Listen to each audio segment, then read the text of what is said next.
آج جو فلسطین کے ساتھ ہو رہا ہے، کل کو وہ خدا نہ خواستہ ہمارے ساتھ بھی ہو سکتا ہے۔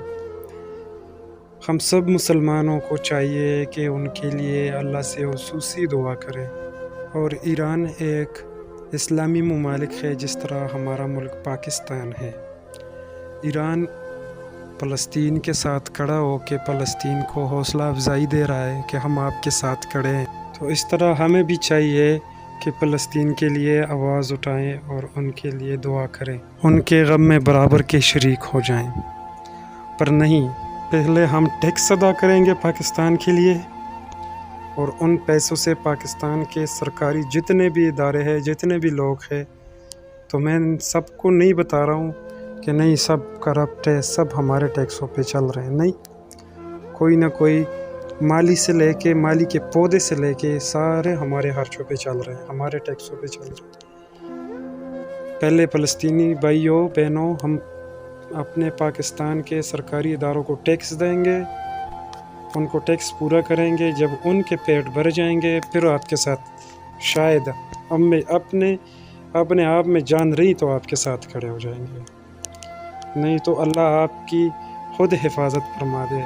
ہم خود ہی بے بس ہو رہے ہیں آج کل۔ ادھر آ کے دیکھو، ہمارے حالات آپ سے بھی بدتر ہیں۔ آپ ابھی بے گھر ہو گئے، ظاہر ہو گئے، ہم اندر سے ٹوٹے ہوئے ہیں، بس کسی کو ظاہر نہیں ہونے دیتے۔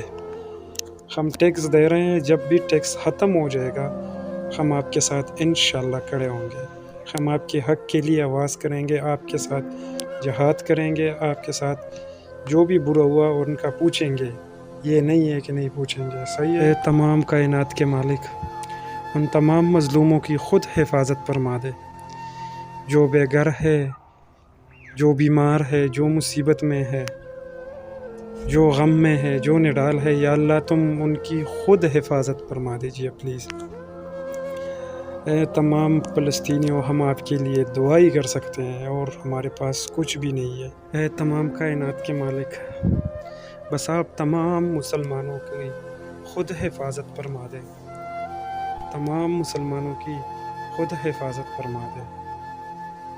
یا اللہ، سارے کافروں کو غرق کر دے، ان کے اپنے ہی جالوں میں ان کو پھنسایا جائے یا اللہ، یا اللہ۔